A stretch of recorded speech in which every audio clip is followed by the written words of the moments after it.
Trumptopia!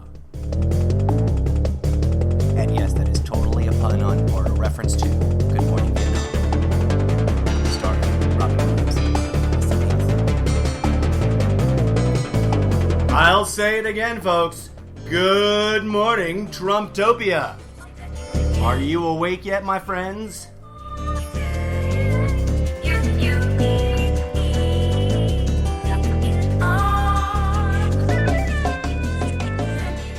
Today's the 11th day of the 7th month of the first year of Trumptopia, formerly known as the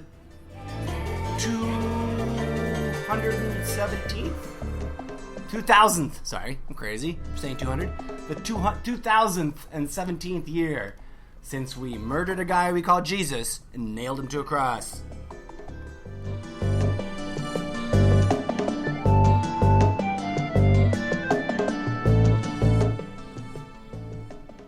Well, let's get started, shall we? I am your host, the incorrigible Mr. Zeppo. And today's a really exciting day, folks. At least at a small level here, for myself, for me, myself, and I, the team behind Trumptopia and other podcast miniseries. Today is the first day that this show and my four main other miniseries, whose names totally escape me right this second, are all going to be available on iTunes and Google Play for music, or Google Music Play, or whatever they call that, as well as a couple other ones. If you're aware of TuneIn, which is another podcast platform, we're going to be available on that. And I think also Podcast Republic, which is another podcast platform that basically just pulls from iTunes. So if you're listening, I'm hopefully going to be reaching a larger audience. If you're listening, say hi, drop a note. My email is theincorrigiblemrzeppo@gmail.com. If that seems like way too long to figure out the spelling to, it should be in all the documentation because it's part of the RSS feed. And you can also just find me on Twitter or Facebook or Instagram at Mr. Zeppo. Welcome to any new listeners, and thank you to all the hardcore fans that have been listening along from the beginning over on Sprecher or on YouTube. So, some of you might be wondering why I occasionally bring up the date and that we're during the introduction.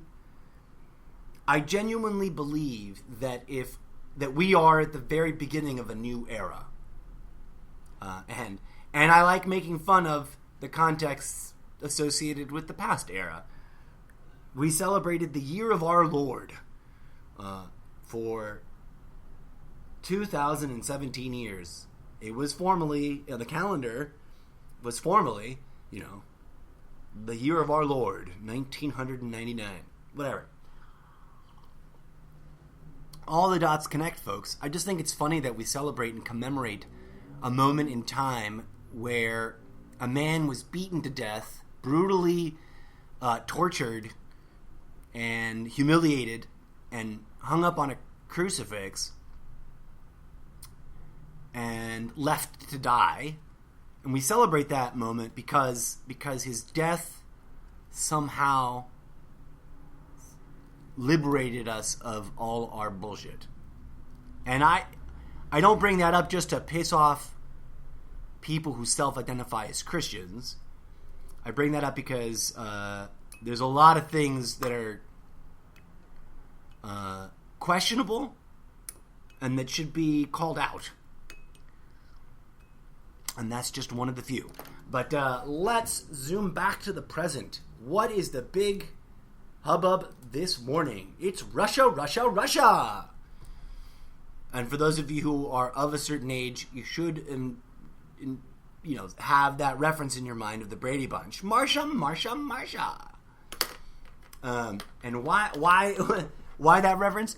because it was cute. Because usually when What's-Her-Face would say Marsha, Marsha, Marsha, she was sort of creating a distraction and trying to blame Marsha for something that was not Marsha's fault. While that is true, sometimes she was trying to, sometimes it was Marsha's fault. Anyways,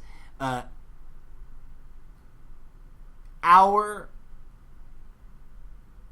national consciousness is deeply absorbed, and has been going on almost 2 years now, with this enigmatic figure, the Donald, as he used to call himself, which I think he had to stop doing because Donald Duck had that on lockdown, and he's like, no.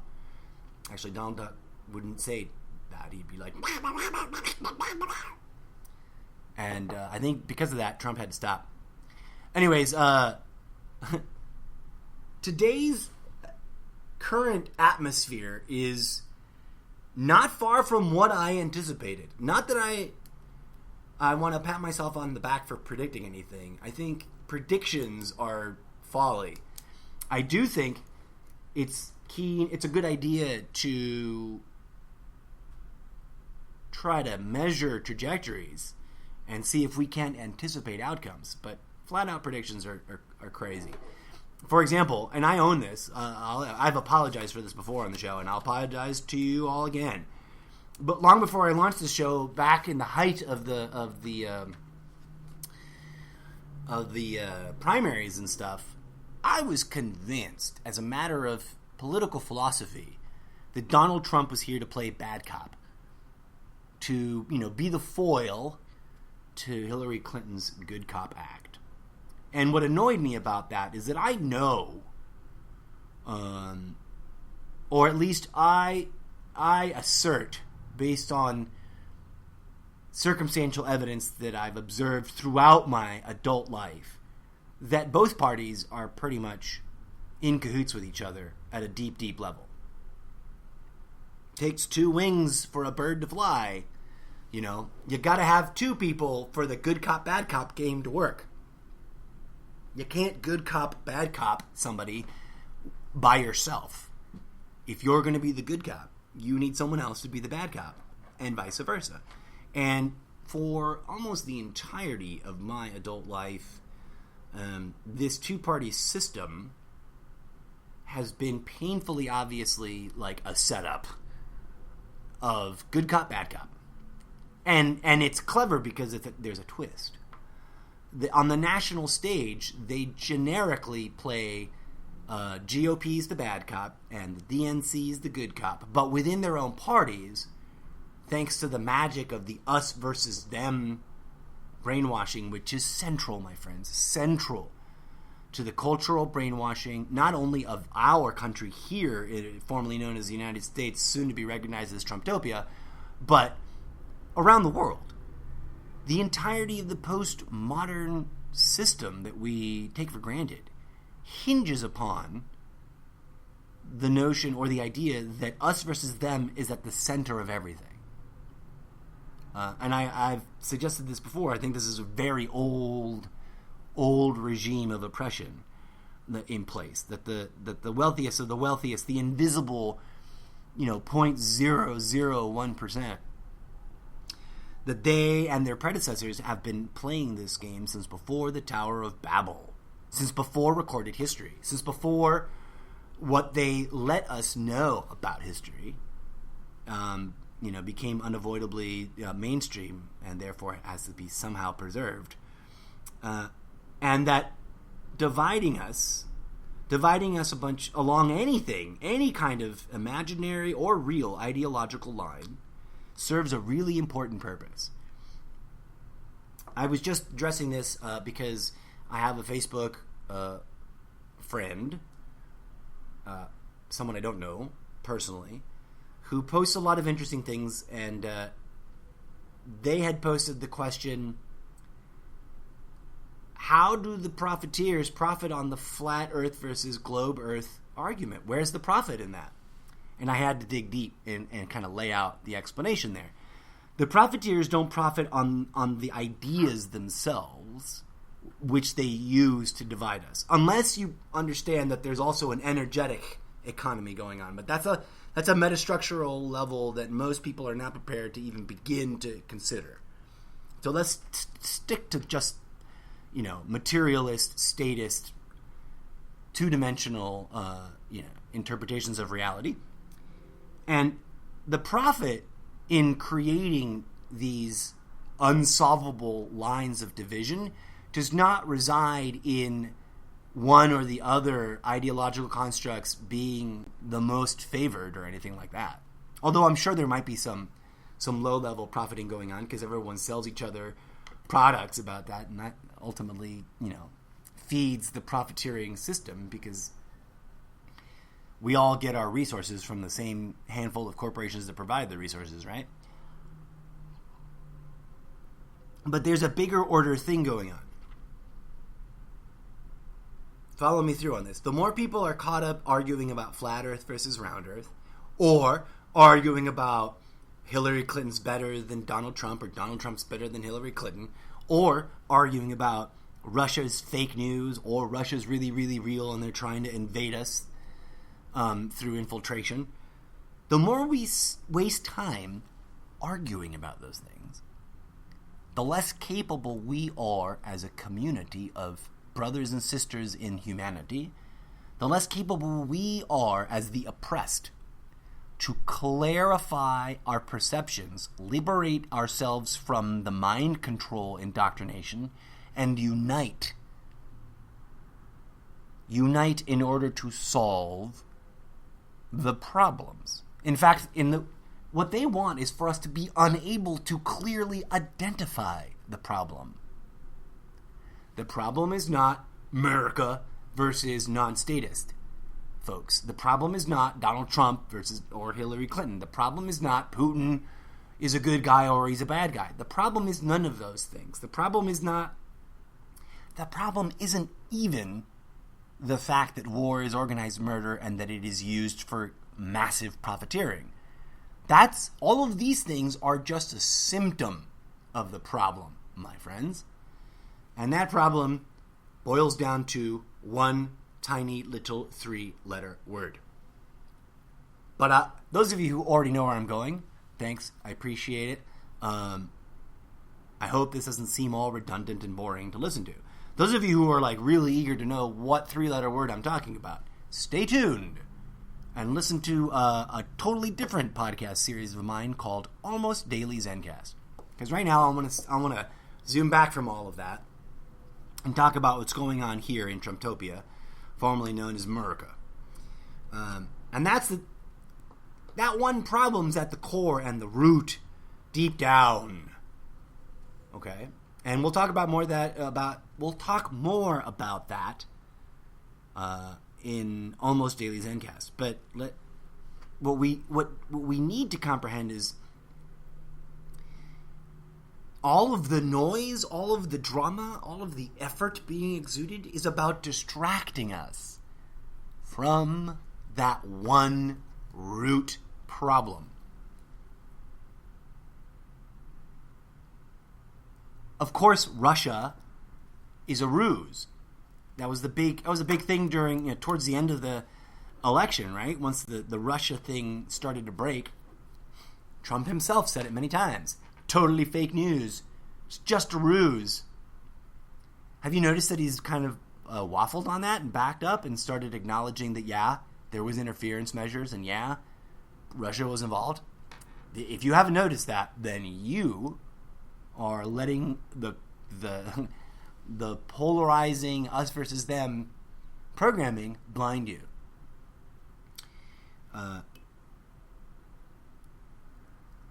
So over the weekend, we get this 2 steps forward, 1 step back development of, and for months now, everybody on the campaign has been saying, Russia's fake news, nothing really happened, didn't meet anybody. Oh, that's right, I forgot I met Kislyak. Oh, that's right, I forgot I met with what's-his-name. Oh, that's right. So we have a new one. And what's interesting is, out of everyone that's made statements about it, the only person that I haven't seen make any public statements about it is Jared Kushner. Isn't that neat? Isn't that interesting? I think Jared Kushner has spoken publicly once, and I missed it too, because I was really dying to hear what his voice sounded like after that whole Bobcat Goldthwait bit that somebody did on late night. I forget who it was. I want to give the credit to John Oliver, but it might have been one of the guys on kind of primetime TV on a mainstream channel. Did you guys see that bit? It's funny. He's like, everyone wants. Yeah, I was pretty much sure it was John Oliver. Everyone is curious what Jared Kushner sounds like. We found exclusive tape, and then they show a clip of Jared Kushner talking from like really early in the campaign, I think. Something that I had missed, had not seen at that point. And they dubbed it over with Bobcat Goldthwait talking about God knows what. I couldn't even pay attention to the words because as soon as I recognized the voice, I'm like, well, that's not what Jared Kushner sounds like. And then, of course, it was so persistent and so well done that for a hot second I was like, wait, what if that is what Jared Kushner sounds like? But I digress. So this recent revelation vis-a-vis Don Jr.'s email about meeting with that lawyer lady who claims to have zero ties to the government, which is like, that's like saying, oh, I don't know, I have zero relationship with Mother Earth. Maybe that's a bit extreme. And I guess it is possible for someone to have zero relationship with Mother Earth, but you get my gist. It's really hard to operate at that high level of political circles without having been exposed to the corruption involved, and I mean that about any country. So Jared Kushner, curiously, this bumps his number of meetings, of undisclosed meetings of oops, I forgot, with Russian individuals with potentially provable ties to the government, and others pretty obvious, like Kislyak's directly related to the government, like there's a non-deniable tie there. He's bumps him up to I think the highest number of meetings, puts him right at the center of the whole clusterfuck, doesn't it? And let's not forget that one of the core principles that most people that are involved in political corruption adhere to is plausible deniability. That's why there has been zero evidence of Donald Trump himself taking any meetings recently. Although, he had the Miss Universe contest in Russia, in Moscow. Now, where am I going with all this? I'm just rambling in circles. Because this is a sort of ad hoc improv. I'm just venting my crazy mind.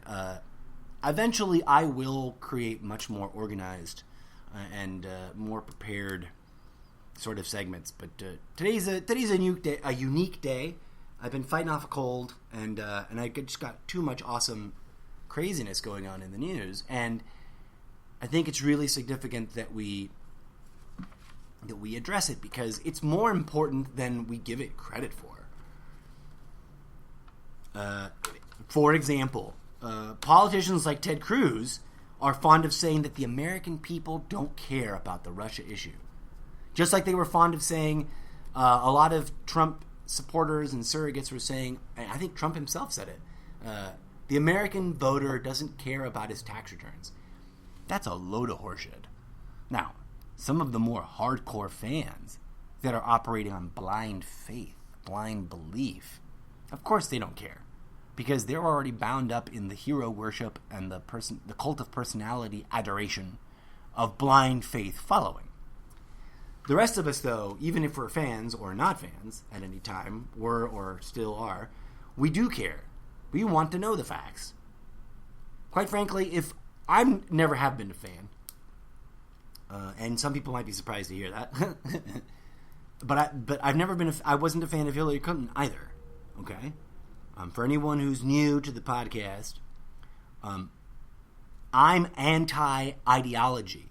I'm not anti-government. I am anti-corruption in government, vis-a-vis the seduction of ideological constructs. I am anti-ism. In other words, I don't particularly care for libertarianism or whatever ism people are waving flags for. And here's why, really quickly, for anybody curious, is like, why would you be anti that? That doesn't make any sense. All isms, at their core, have a few components in common. The most telling of which is the us versus them dogma of brainwashing paradigm. No matter whether you're a communist or a socialist or a democratist, an America statist, a Trumptopianist, or a Hillary Clintonist, or whatever ism you cling to, if you question the ideological structure of that ism that you are clinging to, and you question it with a brave heart and an open mind and a clear set of eyes, you will see that at its core, surrounded by a few other key and very common mind control devices, is the device of us versus them. That's what I'm talking about. Us versus them is really straightforward and simple. Our group, our identity is righteous, is most correct. We are the good guys. Them over there are the bad guys. And the way that ideology is most effective is when it is at the center of juxtaposed, combative movements that will entangle in the argument or the fight over which of the two ideological movements is more self-righteous and more correct than the other. Those fights are always a losing fight, my friends. There was someone posting earlier on my Facebook stream about how, and I see this ever so often from a lot of people.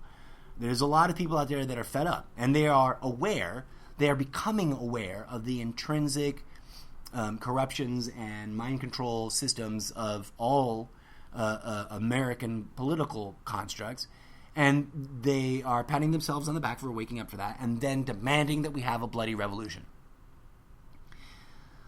I've said it before, and I will say it again. You cannot fight for freedom. That's a lie. It's a statist, pro-war profiteering lie. Fighting for freedom is like fucking for virginity. Sounds like a cool idea at first. Ain't gonna get you what you want. The moment you engage in violence against your oppressor, you become the next generation of oppressors. This is not my opinion. This is a metaphysical, spiritual law of the cosmos. Why is it a metaphysical, spiritual law of the cosmos? Because the cosmos is a living entity, an incubation womb. And there's a lesson plan here, folks. The cosmos exists free of ideological constructs. Let that sink in for a minute. I know it's really hard. In a place like the country formerly known as America, soon to be recognized as Trumptopia. I love peddling that because it's my brand. I want to have Trumptopia themed posters and Trumptopia book series and all that. It's all in the works, but I digress.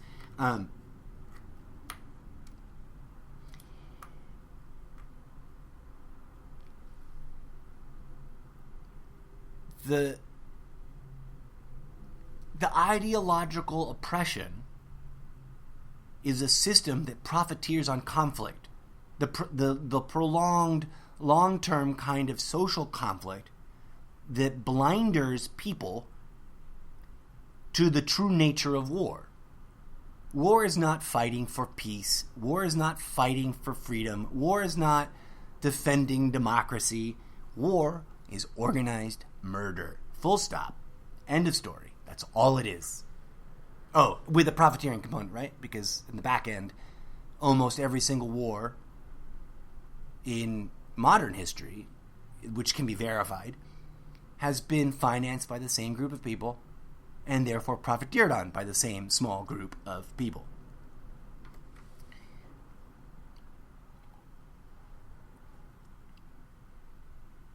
We live in a time where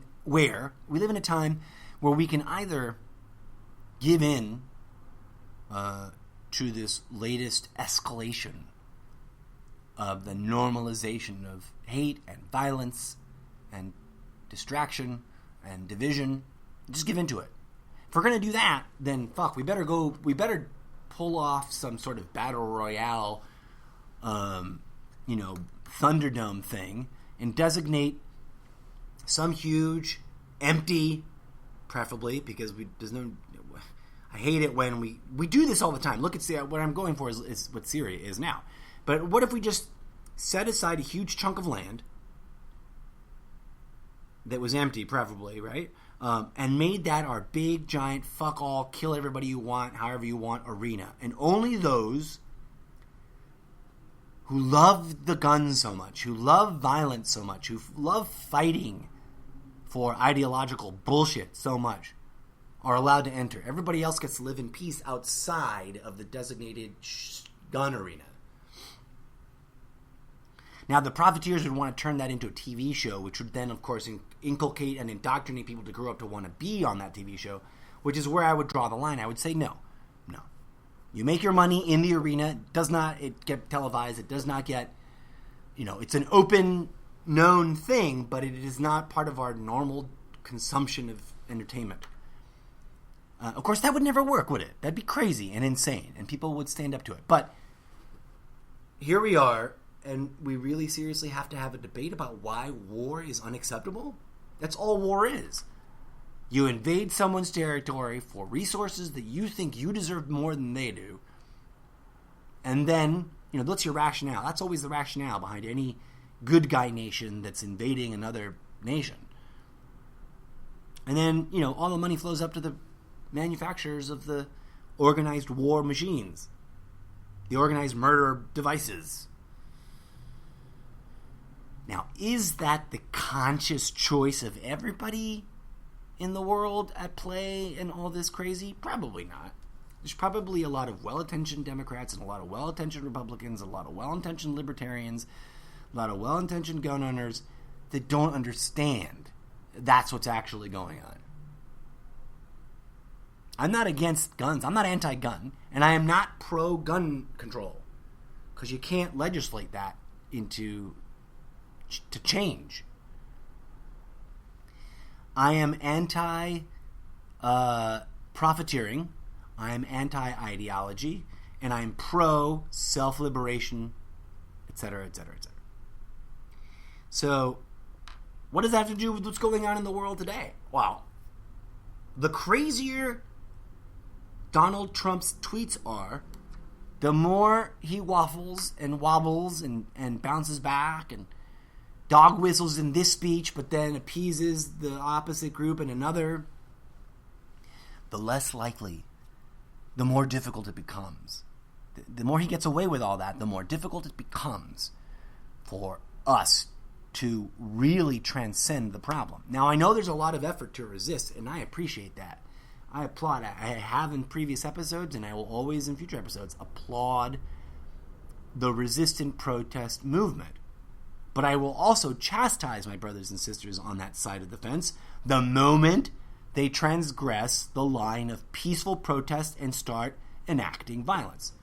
This is my beef with the protests in Hamburg the other week. It's like, you were doing really great for the first part of the afternoon, and then somebody had to start chucking rocks and bottles at the cops. No, I get it. When you're standing up for your rights because you perceive yourself to be oppressed, and a quasi-militarized police force / death brigade starts telling you that you're wrong and they're right, it's very frustrating. I've been there. Maybe not in as grandiose a setting as Hamburg, but I've been there. I have been at the mercy of, an individual wearing a badge, and I've sensed, now I can't claim to have ever been beat up or anything like that, but I sense that spiritual malady. It was so intense, and I don't hate cops, yo. I refuse to hate. But I do understand that the system inculcates you and then infects you with energies that you otherwise would not have. And that is true of the resistance. And I harp on this a lot because I keep seeing there was really wonderful, peaceful, mostly peaceful protests at the beginning. But I'm really deeply worried that as we move forward, as the grind continues, as people get more and more exhausted by this, that more and more of us will resort to violence.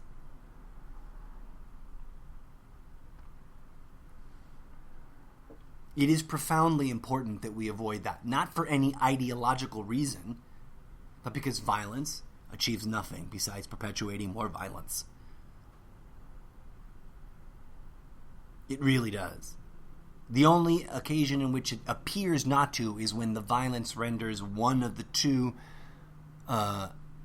participants either so beat up that they're physically incapacitated or dead.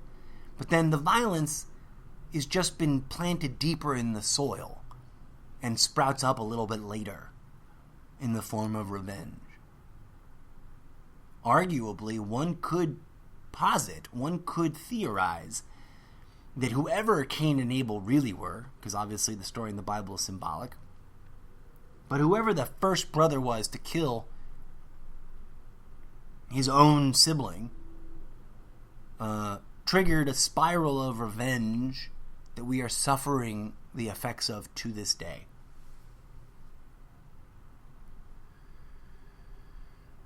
Trumptopia, my friends, is a reality that we need to contend with.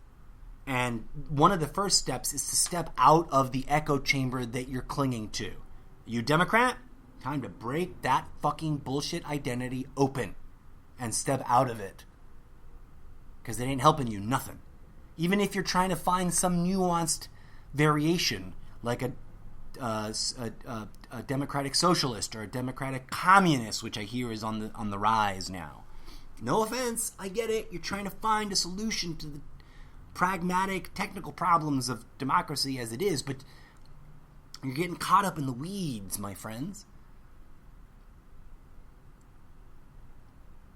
Name for me one ideological construct that is free of mind control devices, and I will gladly sign up for that ideology. But there isn't one. Well, people might want to turn around and say, "Well, you're a Buddhist.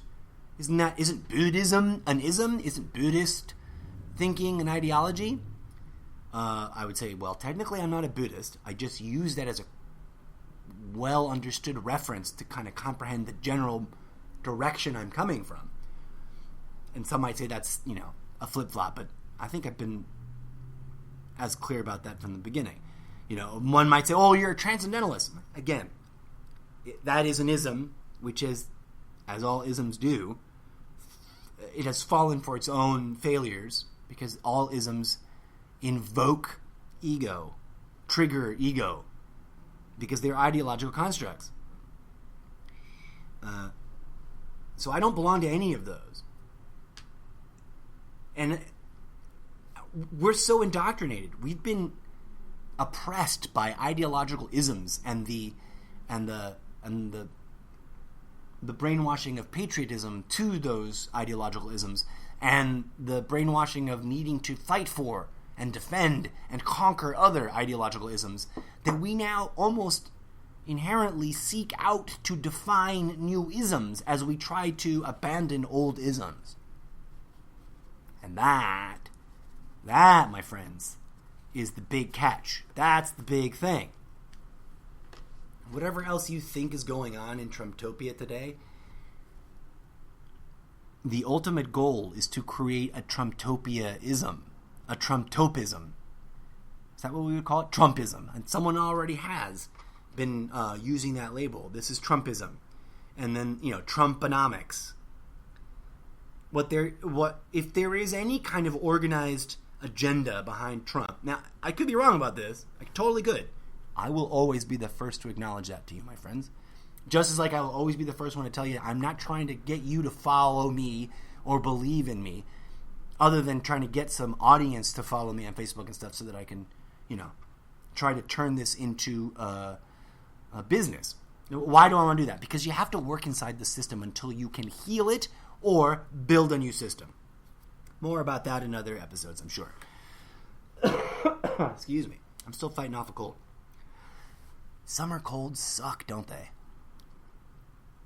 I feel you out there. If you're anybody out there struggling with a summer cold or a summer flu or a summer bug, it's sucky.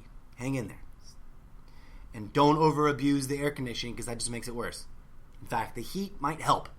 It sucks, but the heat helps your body achieve that. Everyone hates having a fever, but they forget that while the fever can get out of control and then be damaging to the body, it is also one of the symptoms of your body going into overdrive so that it can tamp down the disease using your self-defense system to get at all those little bugs inside of you.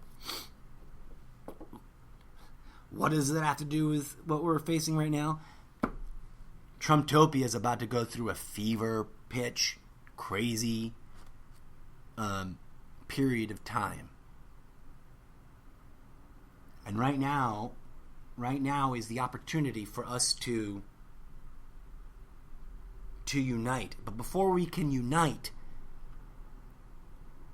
before we can build consensus, before we can organize for reals, before we can really address the problem, we need to recognize what the real problem is and liberate ourselves from it. And that's that. I'm not saying let's go bust out some, French Revolutionary guillotines and start chopping people's heads off, because that would just be infecting ourselves with another generation of the problem. Before we can, and I know that the resistance movement is doing a lot of organizing, and I'm not saying that, I'm not trying to make a blanket statement to offend or dismiss anyone on the resistance side. It just breaks my heart when I see those who resist fall prey to the ego trap of hate speech, and violence, and violent actions. It breaks my heart. It breaks my heart to see human beings who have been suffering take out their anger on objects. It breaks my heart to see people burning cars in the street. It breaks my heart to see mobs of young people who are so pissed off throwing bricks and attacking anyone who doesn't agree with them. And that's happening on all sides, right? It isn't just the left-winger progressive nut jobs. All the echo chambers on every front are trying to spin the us versus them and pin the violence on whoever their ideological opponent is. The extreme right is calling out the extreme left. Progressives are fighting with other people who would otherwise be considered some kind of centrist, right? In fact, within each camp, there are people dividing up and arguing with themselves. We need to heal ourselves of that first before we can truly transform this community for the better good. And that, my friends, is what the goal of this show is. And it's not about me telling you what the solution is. I'm just sharing you my thoughts from my perspective. And I pray and I hope and I humbly invite that new listeners and existing fans start writing in. My email inbox for these shows has been desperately, sadly empty for weeks and weeks and weeks now. Until this morning, when I opened it up and saw that my RSS feed submissions to both iTunes and Google Play and TuneIn have been accepted. So, woohoo! Hopefully we got a bunch of new listeners coming in through those platforms. But yeah, for anyone new, I'm not here to be believed in. I'm here to engage in a conversation that will hopefully inspire you to question everything you think you know is true. That's an intimidating proposition. Ding! I got 4 minutes and 20 seconds left. So, I humbly invite you, if this episode has engaged you, to tune in to Almost Daily Zencast, where I'm going to talk about what the real problem is. And to remind myself, because I do sometimes forget between episodes, because I usually take about a 30, 45-minute break, and then come back to record different segments. And sometimes I'm like, what was I talking about? What is the real problem? I'm writing myself the prompt note. What is the real problem? For those of you who are dying to find out, I'll let you in on a secret. Or I'll give you some clues. We all have this in common. There is one global problem on the human spectrum of experience, the whole planet. The entirety of the species suffers from it. There is no one free from it. I am not innocent of this issue. And so is everyone else. And no matter how nice or how sweet or how kind or how innocent you believe yourself to be, you are impacted by this one global problem, this one human problem, and you are able to contribute to its resolution. No matter who you are, no matter what team you belong to, because we are all human beings. I know, some of us are a little bit jaded on that notion, and we want to dismiss it as hippie new age bullshittery. But it's an undeniable fact. And we'll get into it on Zencast. On today's upcoming episode of Zencast. In the meantime, I just want to thank you for tuning in. I am the incorrigible Mr. Zeppo. This has been today's episode of Good Morning Trumptopia. And as always, thank you for listening. May peace, love, and grooviness blossom in your heart. If you've got any questions, hit me up. If you got comments, you want to discuss stuff, I'm live on Sprecher. And I think the simplest way is to inbox me at my Gmail.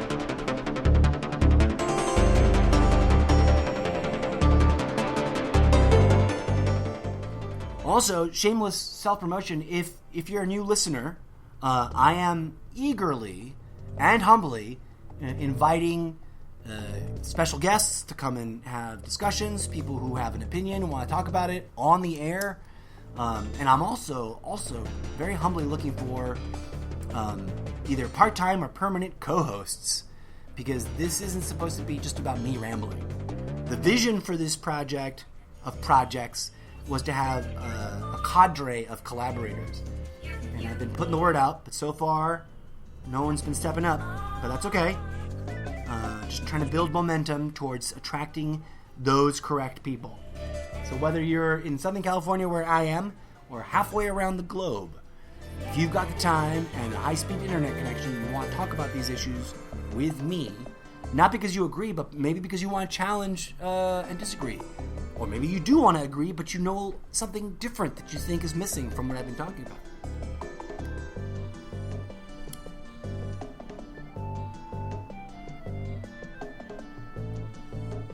Hit me up, drop me an email, and we'll make it happen.